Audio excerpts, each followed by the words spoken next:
Ladies and gentlemen, please give a nice warm round of applause for Theo Manhattan!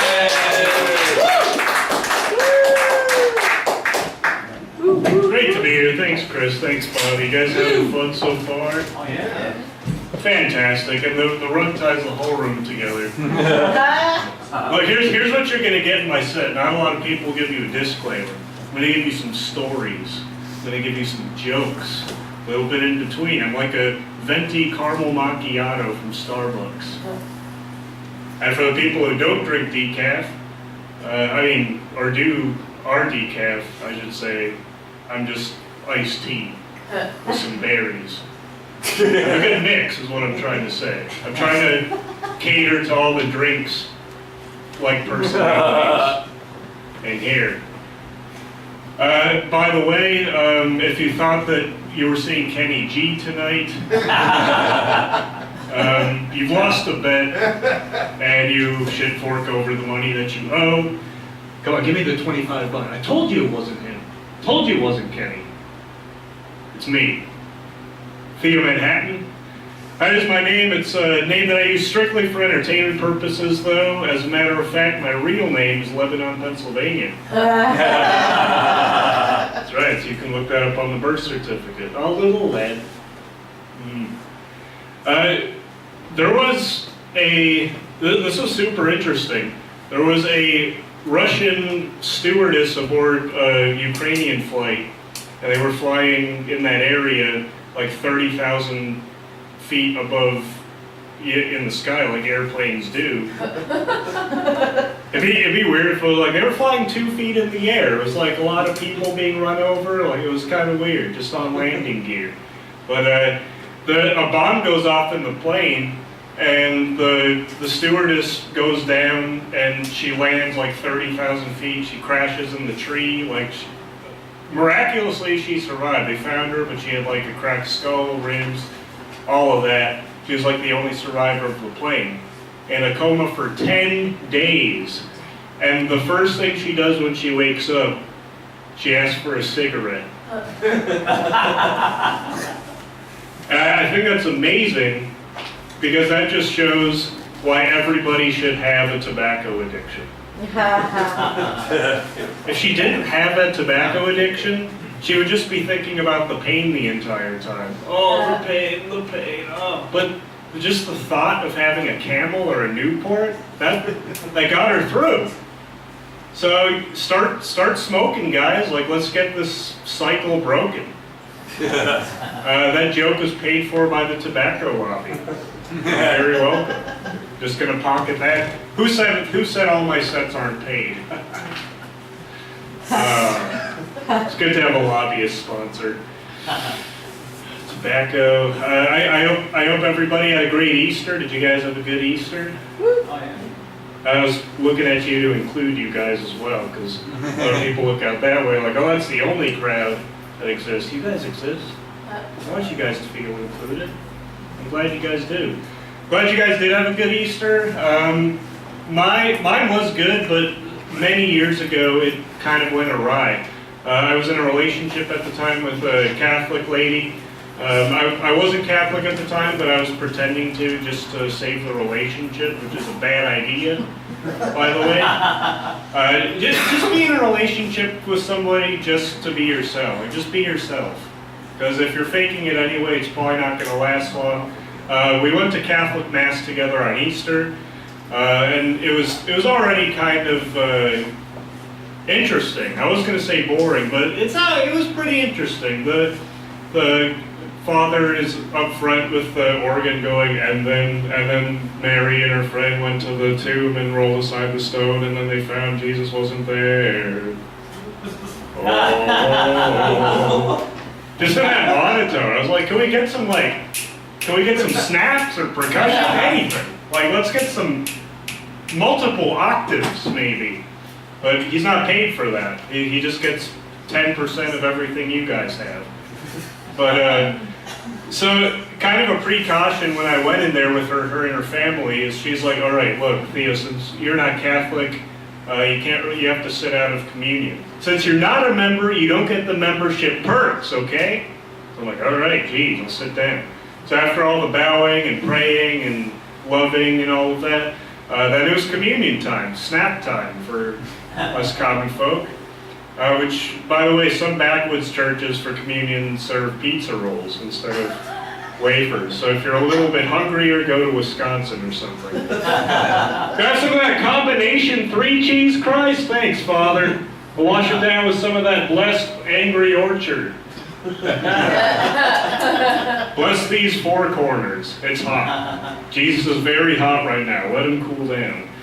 But, so, what my girlfriend told me, her name was Melissa, which I didn't change for her identity. There's a lot of Melissas. I mean, she's going to be fine. But she said, it's true. Like, she's not the only Melissa that exists. Otherwise, that'd be a dick move. She's like, if you think my stream of consciousness is weird, it's going to get way weirder as we go on. So, like, this is going to be great. But she says, since you're not in communion, what you have to do is just show the Father that you just want a blessing by putting your arms out, like crossing your arms in front of you. So communion comes out, and I keep hearing her voice in my head. Just put your arms, cross your arms out in front of you. So they're getting the food, they're getting the food, they're getting the body, they're getting the body. Comes to me, I'm hearing the voice. Cross your arms out in front of you. Father gets to me, and my interpretation, I go like, I even bent down and did that. Like I was a Spartan in the Battle of Thermopylae, and I was doing like a phalanx formation. And the Father was taken aback. He's like, what? Like, is this guy have a demon or something? He was like looking at Melissa and her family like, who is this guy? Like, you're gonna break up with him soon? It's like, yeah, don't worry, Father. Like, I couldn't even do confession after that, but she broke up with me anyway after that. So, like I said, just be yourself, and those are the best relationships. That's the best advice I can give you out of that. So that was an Easter gone very awry, but I did find the most eggs out of anyone in her family, so that kind of made up for it. Tell you a lot of stories. We're just getting started. I remember like one of my first church, because I grew up in the church with my dad too. My dad was very fickle with religion. Like one month we were Protestant, 1 month we were Catholic, 6 months we were Jewish, then back to Protestant. Like we were packing up I felt like my dad just had like a wheel that he spun. And we are Sikh this week. All right. Put on your hats. Sikh of the week. I'll do obscure references just to pick up on some other. I did like macchiato. Sikh. I mean, I'm full of surprises, guys. Full of surprises, kind of like the Easter eggs that I found more than Melissa's family. That's what imagine if I didn't find all those Easter eggs. That'd be something to be bitter about in the relationship. Like, that's the only thing I'd be bitter about in the relationship. I didn't find those Easter eggs. But it was a beautiful relationship. When I was more of the Protestant affiliation, we went to this place called Oak Hills Wesleyan Church, which, if you guys don't know what Wesleyan is, it's not Wesley Snipes. He didn't found it. It's just named after a different guy named Wesley who also didn't do his taxes. Because churches are tax-free. Oh, I made myself laugh on that one. But I remember this profound moment I had, because the main father, his name was Bob Salone. And I was probably like this tall at the time. And every adult when you're young looks like they're thousands of feet tall. Like, wow, I can't wait to grow up like you. So he goes, what's your name? I'm like, Theo. I felt like a little British orphan. Oh, I'm Theo, I'm here for the church, yeah. And he goes, Theo, I'm glad you're here. Do you know how much you're worth to God? And I go, no. And how much am I worth? And Bob goes, okay, one moment. So he goes in a corner and he reaches up into a cabinet, pulls out a candy bar. He shows me the candy bar. It said 100 grand on it. Apparently to God, I'm worth $100,000. Like any rich guy in this town could just buy me. Like, well, that's what you're worth. Are you kidding me? Like around here, that's like 2 years of rent. Like that's what I'm worth to God? Why am I even here? Thanks a lot, Dad. I didn't know. You said I was priceless. Who's the real liar here? That was a crazy church. I don't have like enough time to explain all of the misadventures that went on there, but those were some crazy times. You'll have to go to more of my shows to find out more. Oh, a cliffhanger. More of a reason to come to my shows.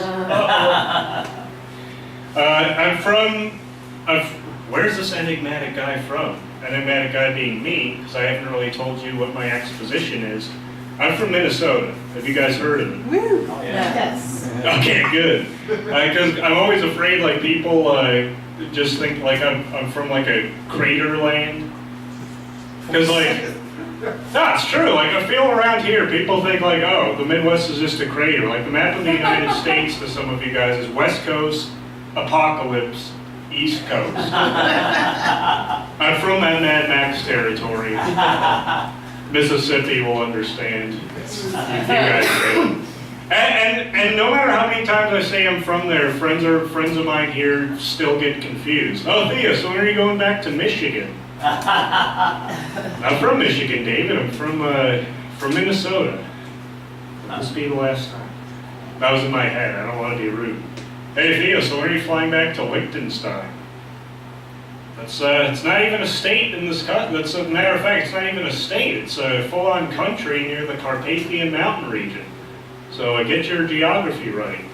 And then it just gets blown out of proportion. Hey, Theo, so when are you going to go meet Carl Weathers? What? It's a critically acclaimed actor from Rocky.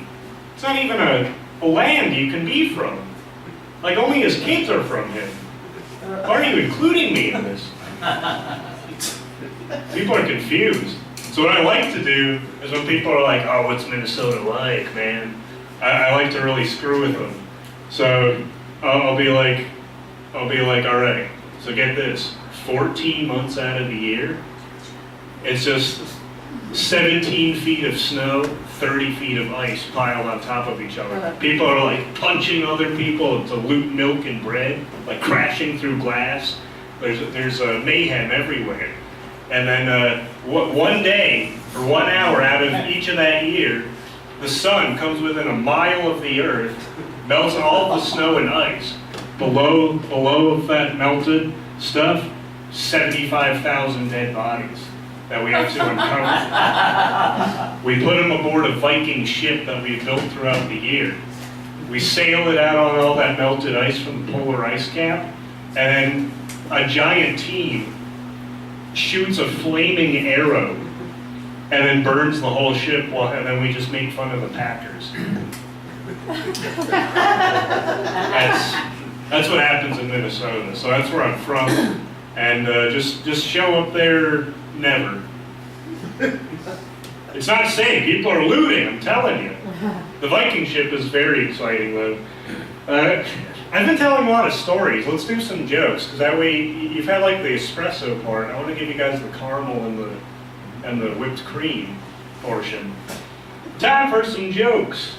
One of my first roommates that I moved in with here was a swinger couple. And if you guys don't know what a swinger couple is, you have to live a little. It's true, it's exciting though. Like, I remember one time we all went out to dinner together and the swinger couple brought a date to share. Just start a show of hands. How many of you have ever been the third wheel in a 4-person group before? Okay, a lot of you. I had no idea if I was the meat, the bread, or the pickle. It's like a confused deli of sexual tension. I don't get. I can tell you guys a couple more. I don't get why why when people drink wine, taste wine, they're like, oh, it says like hints of oak, hints of mahogany. Like, how do you know what wood tastes like? Like, that must be a guess, because who's going around like sucking pencils?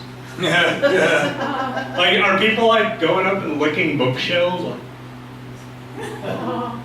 no, it's not real pine. How do you know? No, real pine tastes like Chardonnay. I know that. How do you know? Like, it's one of the. Leave you guys with this. The longest lake name in the entire world belongs to a lake on the border of Connecticut, and it's pronounced Lake Shargagagagag Manshagagag Shabunagumgumog. It's true. I mean, doesn't that kind of sound like the people who drowned in it? Yeah, let's make that the lake name. Start chopping away, Danny. Lake, that noise. Poor guy. A lot of deaths in these sets. Back-to-back deaths. Guys, thank you so much of Theo Manhattan.